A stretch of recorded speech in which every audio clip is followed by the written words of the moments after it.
ছুটির মরশুমে হঠাৎ প্ল্যান, ঘুরতে যাব, ট্রেনের টিকিট নেই, আর বেসরকারি বাস, বাপরে বাপ, তার ভাড়া একেবারে নাগাল ছাড়িয়ে।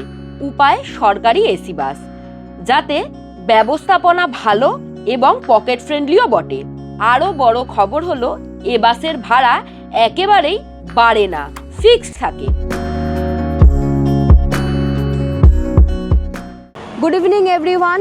এখন আমরা যাচ্ছি নর্থ বেঙ্গলের উদ্দেশ্যে। এই ছুটির মরশুমে নর্থ বেঙ্গলে যাওয়ার জন্য ট্রেনের টিকিট পাইনি, আর বাসের টিকিটের যা দাম, তাতে মধ্যবিত্ত হিসেবে আমাদের তো হার্ট অ্যাটাক হওয়ার উপায় আর কি। আমরা এবার বেছেছি একটু পকেট ফ্রেন্ডলি অপশান, যেটা কিনা সরকারি এসি বাস, এসবিএসটিসির বাস বেছেছি। এই ভাড়া কিন্তু ডাইনামিক নয়, এই ভাড়া মোটামুটি ফিক্সডই থাকে। আমাদের ওই এক একজনের 900 সামথিং করে ভাড়া পড়েছে। এসি বাস যেহেতু বেশ রিজনেবল ভাড়া, আমি অন্তত বলবো অন্য সমস্ত প্রাইভেট বাসের তুলনায়।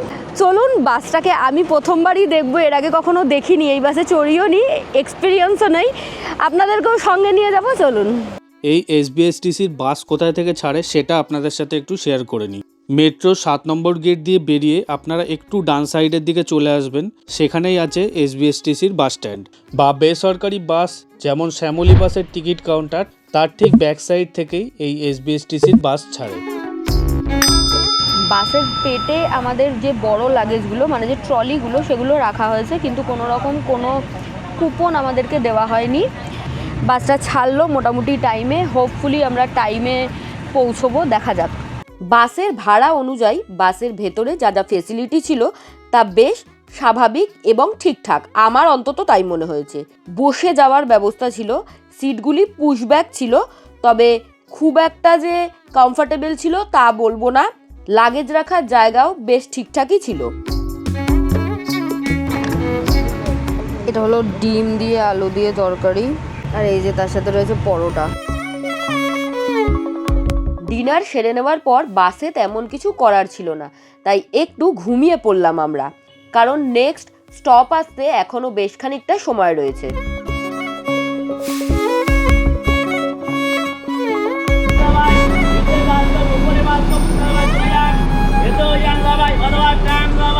এগারোটা 48 মতো বাজে, রাত 11:48। এইমাত্র জাস্ট আমরা কৃষ্ণনগরে এসে নামলাম, যেগুলোতে আমরা গিয়ে অভ্যস্ত।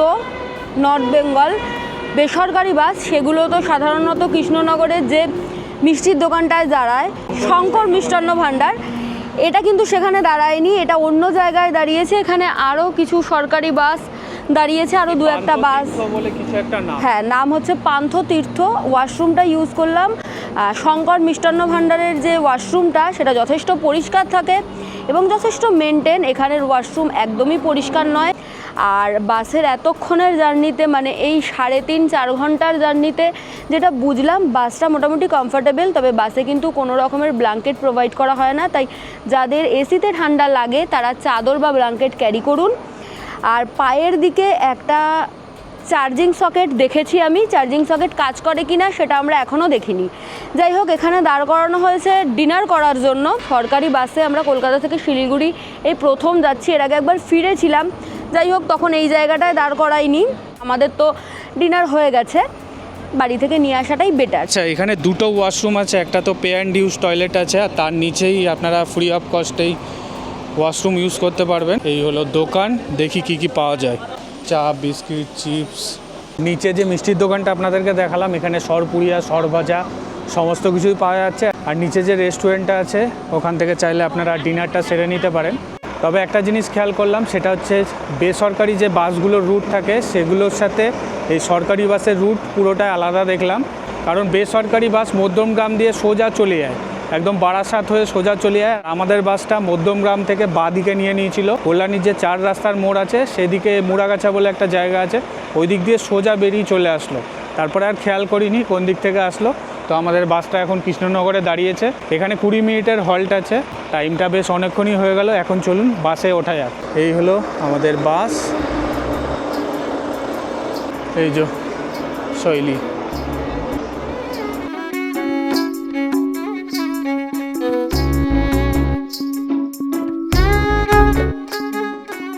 ওপরে লাগেজ রাখার জায়গা আছে, আর এরকম হচ্ছে সিট। 2x2, এদিকে দুটো সিট আছে আর এদিকে দুটো সিট আছে, আর পেছনেও বসার জায়গা আছে। আর দুটো সিটের মাঝখানের যে গ্যাপটা মোটামুটি বেশ ঠিকঠাকই। আমরা তো টিকিট কেটেছি রেড বাস দিয়ে, এছাড়াও বিভিন্ন অ্যাপস আছে এবং SBSTCরও নিজস্ব ওয়েবসাইট আছে, সেখান থেকেও চাইলে আপনারা টিকিট কাটতে পারেন। চলুন বাসে ওঠা যাক, ড্রাইভার দাদা হর্ন দিয়ে দিয়েছে, চলুন। এই যে দেখুন পায়ের সামনে একটা চার্জিং সকেট রয়েছে। আমাদের বাস ছেড়ে দিল 12টা 11 বাজে। চলুন, এখন একটা লম্বা জার্নি, আবার বললো মালদাতে গিয়ে দাঁড়াবে। এখন প্রায় 5টা 36 মতো বাজে।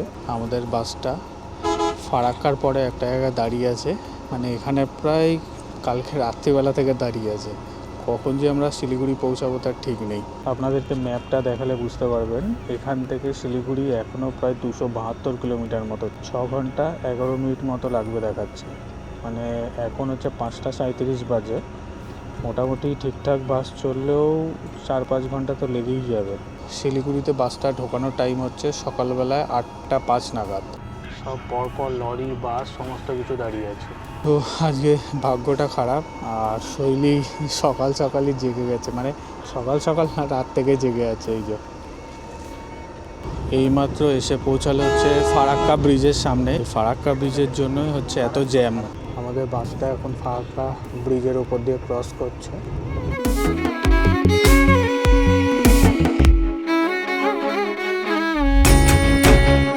ফারাক্কায় এতক্ষণ আটকে থেকে মন খুবই খারাপ হয়ে গিয়েছিল, তবে কিছুটা হলেও মন ভালো করে দিল সানরাইজটা। দারুণ সুন্দর সানরাইজ দেখতে পেয়েছি বাস থেকেই আমরা।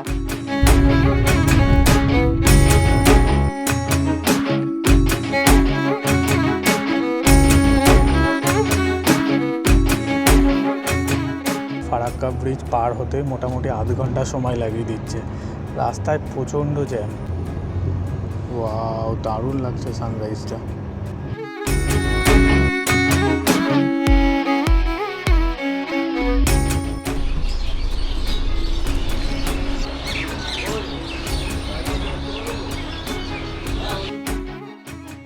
সকাল হয়ে গেছে, এখন এসে আমরা মালদাতে দাঁড়ালাম। কালকে রাত্রে দাঁড়িয়েছিলাম, এতক্ষণ পরে এসে দাঁড়ালাম, চা নিলাম। এখানে ওয়াশরুমের জন্যই মেন দাঁড়িয়েছে আর কি। এখন তো মোটামুটি মানে 12টার আগে আমরা শিলিগুড়ি পৌঁছচ্ছি না, এটা গ্যারান্টি। আমাদের বাসটা মা লক্ষ্মী হোটেল বলে একটা হোটেলে দাঁড়িয়েছে। এটা আমার স্বভাব আর কি, আমি যখনই আসি বেসিক্যালি আমি ওই মিয়মোর বা মন্দিনিস থেকে না প্যাটিস টাইপের কিছু তুলে নিয়ে আসি সকালের খাবারের জন্য, মানে ব্যাকআপের জন্য আর কি। তো সেটা তুলে নিয়ে এসেছিলাম, ওটাই এখন খাবো গিয়ে, প্রচণ্ড খিদে পেয়েছে। হ্যাঁ, আবার আমার নিজের সিটে এসে বসে গেছি। তো এই বাসের মেন প্রবলেম যেটা আমার মনে হচ্ছে সেটা হচ্ছে সিটটা অনেকটাই ছোট আর লেগ স্পেসটা অনেকটাই কম। লম্বা মানুষদের বেশ প্রবলেম হতে চলেছে। আমার তো পা পুরো ব্যথা হয়ে যাচ্ছে।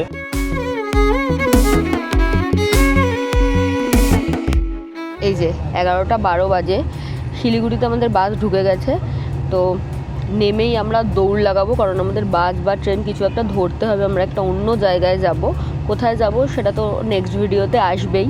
যাই হোক, যে আপডেটটা দেওয়ার সেটা হলো প্রচণ্ড প্রচণ্ড প্রচণ্ড লেট এই বাস না সব বাস সেটা তো নামার পরে বুঝতে পারবো।